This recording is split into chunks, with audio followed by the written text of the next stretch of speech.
Bagaimana seorang ustadz menjelaskan silsilah Syekh Hasyim Asy'ari dengan Kiai Haji Ahmad Dahlan. Awal-awal saya cuek aja, terus saya tonton terus tulisan, loh kok ini menarik sekali. Itulah kesan pertama dengan Ustadz Adi Hidayat. Kita tidak perlu satu organisasi, tidak perlu satu sekolah, tidak perlu satu guru, bertemu dalam satu titik, mukhlishina lahuddin. Mudah-mudahan titik itulah yang mempertemukan kita. Kenapa Kiai Haji Hasyim Asy'ari mendirikan NU 31 Januari 1926? Karena merasa ketika Muhammadiyah sudah tampil 14 tahun sebelumnya, itu beliau melihat di NU itu nggak muncul-muncul ulamanya. Asy'ari dengan pendiri Muhammadiyah, Muhammad Darwish, itu satu keluarga, satu saudara yang sama, bahkan ngajinya sama-sama, itu di Semarang, di Kiai Haji Soleh Darat.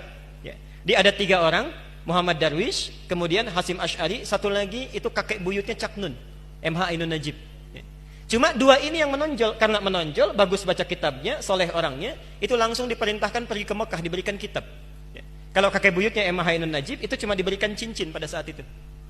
Saat berangkat ke Mekah, berguru di guru yang sama, namanya Syekh Ahmad Khatib dari Sambas, dikenal dengan Syekh Ahmad Khatib As-Sambasi. Nah, setelah dilihat-lihat sampai kembali ke Nusantara di masa yang sama, itu Masya Allah, ternyata keduanya punya visi yang sama, tapi punya beda karakter. Yang satu senang praktek, namanya Muhammad Darwish, lantas pulang diganti nanti menjadi Ahmad Dahlan. Yang satu lagi senang menulis kitab. Nah, Hasyim Asy'ari ini menulis 19 kitab dalam hidupnya. Kami punya itu koleksinya, ada 19 kitab.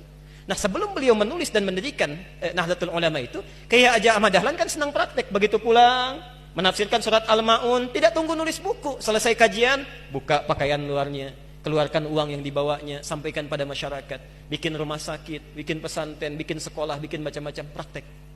Hasyim Asy'ari mulai menulis. Saat meninggal Kiai Haji Ahmad Dahlan 1924, difikirkan oleh beliau, ini seorang sudah meninggal dunia, ulama belum bangkit. Maka ditulislah kemudian kitab baru yang menjadi landasan lahirnya ormas baru disebut dengan Nahdlatul Ulama. Yang ingin saya sampaikan, kedua-duanya ini ternyata satu garis nasab yang sama. Bertemu di Maulana Ishaq. Jadi kalau kita urutkan, maaf, Muhammad Hasyim Al-Asy'ari bin Abdul Wahid, bukan Kang Wahid yang ini ya, itu ada Gunawannya, ini lain. Bin Abdul Wahid bin Abdul Halim. Abdul Halim itu nama aslinya Pangeran Benawa, dikenal dengan Sultan Hadiwijaya, nama lainnya Joko Tingkir. Bin Abdullah bin Abdul Fattah bin Abdurrahman. Abdurrahman ini anaknya Sunan Giri, bukan Giri yang ini tapi. Nah, Sunan Giri ini anaknya siapa? Anaknya Maulana Ishaq. Nah, di Maulana Ishaq inilah nyambung nasabnya. Kiai Haji Ahmad Dahlan bin Kiai Haji Abu Bakar bin Kiai Haji Sulaiman bin Kiai Murtado bin Demang Jurang Juru Kapindo bin Demang Jurang Juru Sapisan bin Kiai Gerbek bin Maulana Ishaq. Siapa Maulana Ishaq ini? Maulana Ishaq ini adalah anaknya Ahmad Jumadil Kubra, salah satu wali yang dari 9 yang datang dari Mesir, dari 9 wali itu. Ahmad Jumadil Kubra ini siapa? Ini adalah salah satu wali yang punya 2 anak. Saya belum teruskan nasabnya.